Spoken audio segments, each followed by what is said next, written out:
السلام علیکم پیارے بچوں، امید کرتی ہوں آپ خیریت سے ہوں گے۔ اسلامیات کی کتاب سے آج جو عنوان ہم پڑھنے والے ہیں اس عنوان کا نام ہے احسان۔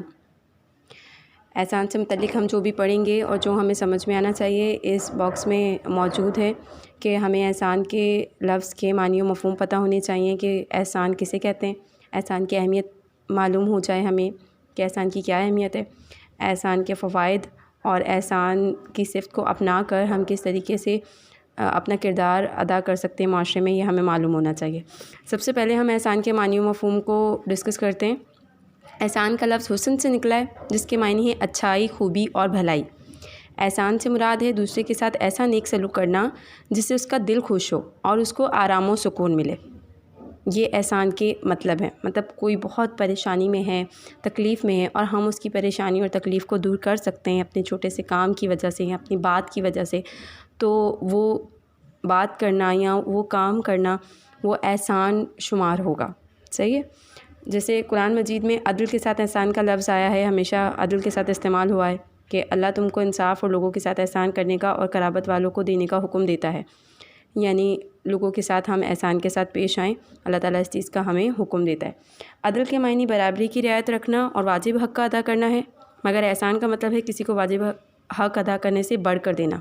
ٹھیک ہے، یہ دو الگ الگ لفظ ہیں، عدل اور احسان۔ اس کی آپ کو مثال میں اس طریقے سے دیتی ہوں کہ مثال کے طور پر آپ کو بھوک لگی ہے، آپ کے پاس ایک روٹی ہے اور جب آپ کھانا کھا رہے ہیں تو اسی وقت کوئی ضرورت مند آپ کے پاس آ جاتا ہے اور اسے بھی بھوک لگی ہے، تو آپ آدھی روٹی خود رکھتے ہیں اور آدھی اسے دیتے ہیں، تو یہ عدل کہلائے گا۔ صحیح؟ لیکن دوسری صورت میں آپ کو بہت بھوک لگی ہوئی ہے، آپ کے پاس ایک ہی روٹی ہے، لیکن جو ضرورت مند آپ کے پاس آیا اسے آپ سے بھی زیادہ بھوک لگی ہے، تو آپ خود کچھ نہ کھائیں اور پوری کی پوری روٹی آپ اس ضرورت مند کو دے دیں جو آپ کے پاس آیا، تو اسے احسان کہا جائے گا۔ ٹھیک ہے، اس کا مطلب وہ احسان ہوگا۔ عدل کے مطلب ہوتے ہیں کہ دو چیزوں کو برابر میں تقسیم کر دینا، یا چیزوں کو ان کی جگہ پر رکھنا، یا دو لوگوں کے درمیان بہتر فیصلہ کر دینا عدل کہلاتا ہے۔ لیکن احسان ہوتا ہے کہ واجب حق سے زیادہ ادا کر دینا، دوسرے کا زیادہ خیال رکھنا، وہ احسان میں شمار ہوگا۔ صحیح؟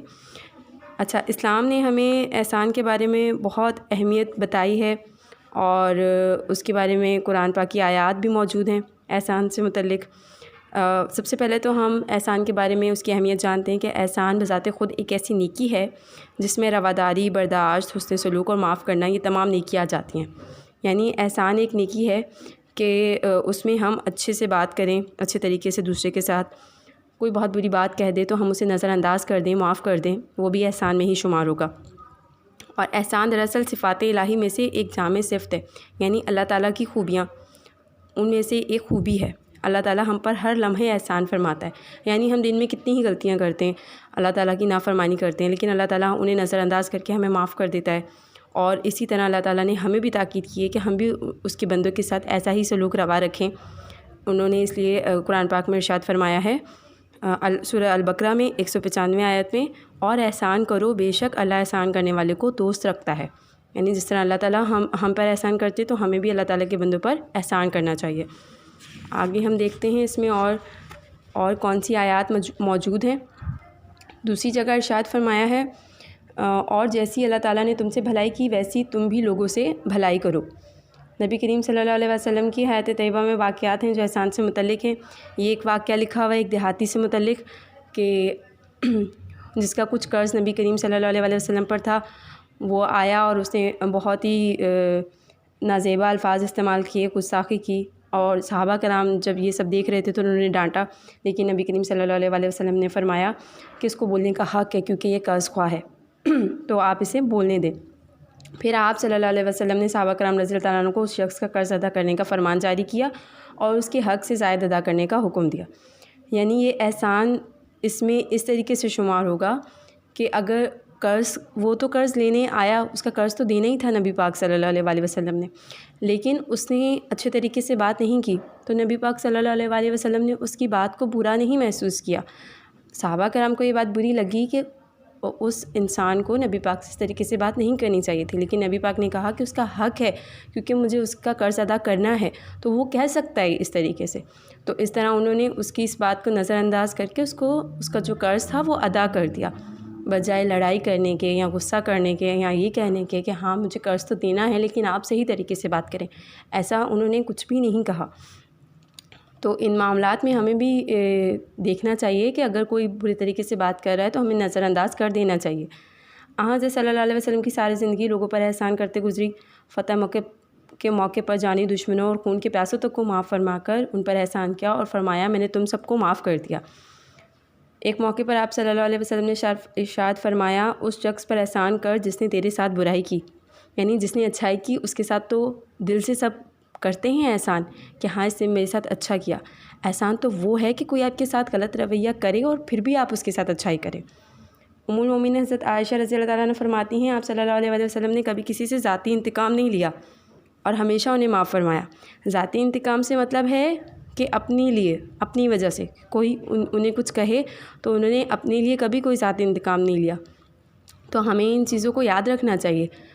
آج ہمیں کوئی کچھ کہتا ہے تو ہم بدلے میں 2-3 اور کہتے ہیں، 2-3 اور لفظ بڑھا چڑھا کر بولتے ہیں کہ ہاں ہمیں ایسے کہا تو کہا کیوں۔ آپ اگر نظر انداز کر دیں گے تو بات وہیں ختم ہو جائے گی، مطلب جھگڑا اگر آپ نہ کریں تو۔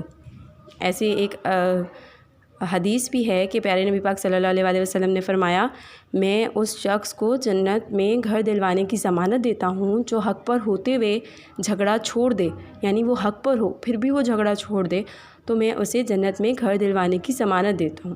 تو اس لیے احسان کو ہمیشہ مد نظر رکھنا چاہیے کہ اگر کوئی بہت بری طریقے سے بات کر رہا ہے، غصہ کر رہا ہے، لڑائی کر رہا ہے تو آپ اس وقت خاموش ہو جائیں یا نرمی سے انہیں سمجھائیں تاکہ معاملہ رفع دفع ہو جائے اور لڑائی جھگڑے سے بچ جائیں۔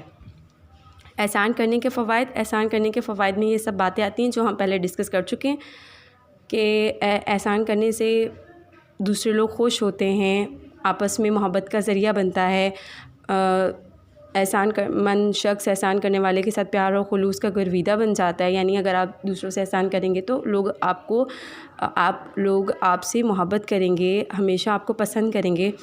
احسان کی صفت کو اگر آپ اپنائیں گے تو آپ اللہ تعالیٰ کے بھی پیارے بندے بن جائیں گے، اور کسی کے ساتھ احسان کریں گے تو نفرتوں کا خاتمہ بھی ہو جائے گا۔ ظاہری سی بات ہے اگر کوئی بہت برے طریقے سے بات کر رہا ہے آپ اس کی بات کو نظر انداز کر رہے ہیں، معاف کر رہے ہیں اور نرمی سے بات کر رہے ہیں تو سامنے والے کے دل میں خود ہی احساس پیدا ہو جائے گا کہ ہاں اسے اس طریقے سے بات نہیں کرنی چاہیے۔ ہر ایک کو احسان کی صفت اپنانے سے معاشرہ پرسکون ہو جائے گا، بالکل ہو جائے گا اگر آپ ایسا کریں گے۔ احسان کرنے سے محبت بھائی چارہ پیدا ہوتا ہے، ہر شخص آپ کو عزت و احترام کی نگاہ سے دیکھتا ہے اور پھر آپ کو دلی سکون حاصل ہوتا ہے۔ سب سے اہم چیز کہ آپ جب دوسروں کے ساتھ اچھے طریقے سے بات کریں گے تو دلی سکون پیدا ہوگا۔ احسان کرنے والا سنت نبی پر عمل کرتا ہے، یعنی پیارے نبی پاک کی باتوں پر عمل کرتا ہے۔ احسان کرنے والے لوگوں کو مرنے کے بعد بھی لوگ اچھے الفاظ میں یاد کرتے ہیں کہ ہاں وہ کتنا اچھا انسان تھا کہ ہمیشہ اچھے طریقے سے بات کرتا تھا۔ اور احسان کرنے کا اصل فائدہ یہ ہے کہ کسی کے ساتھ احسان کر کے اسے جتلایا نہ جائے، یعنی احسان کریں تو یہ مت کہیں پھر کہ ہاں میں نے تم پر یہ احسان کیا، تو پھر وہ نیکی میں شمار نہیں ہوگی۔ نیکسٹ، احسان کی مختلف صورتیں کون سی ہیں؟ احسان کی مختلف صورتیں جو ہیں بہت ساری ہیں۔ غریب کسی کی مدد کر دینا، رشتہ داروں کی مدد کر دینا، کسی کو مشکل و تکلیف سے نجات دلا دینا بہت پریشانی سے، اور اگر کسی پر حق ہو تو اس کو خوبی کے ساتھ ادا کرنا، قصوروار کوئی ہو تو اس کے قصور کو معاف کر دینا، غصے کو پی جانا، یہ سب احسان کی مختلف صورتیں ہیں۔ ایز اے شاگرد اگر آپ کلاس میں ہیں تو جماعت میں آپ کا اپنے کلاس فیلوز کے ساتھ اچھے طریقے سے بات کرنا، ان کا کوئی مسئلہ ہے اسے حل کرنا، یہ سب احسان میں ہی شمار ہوگا۔ آپس میں اپنے کلاس فیلوز کو کسی سبجیکٹ میں پرابلم ہو رہی ہے، کچھ سمجھنے میں پرابلم ہو رہی ہے، اگر آپ اس کو امتحان میں تیاری کروانے میں مدد کرتے ہیں تو وہ بھی احسان کہلائے گا۔ اس سبق سے ہمیں بہت کچھ سیکھنے کو ملا ہے کہ ہمیں احسان کس طریقے سے کرنا چاہیے اور کیوں کرنا چاہیے۔ تو امید کرتی ہوں کہ آپ اس سبق کو پڑھنے کے بعد، سننے اور سمجھنے کے بعد اپنی زندگی میں احسان کرنے کی کوشش کریں گے اور دوسروں پر کبھی جتائیں گے نہیں کہ میں نے آپ پر یہ احسان کیا۔ جزاک اللہ۔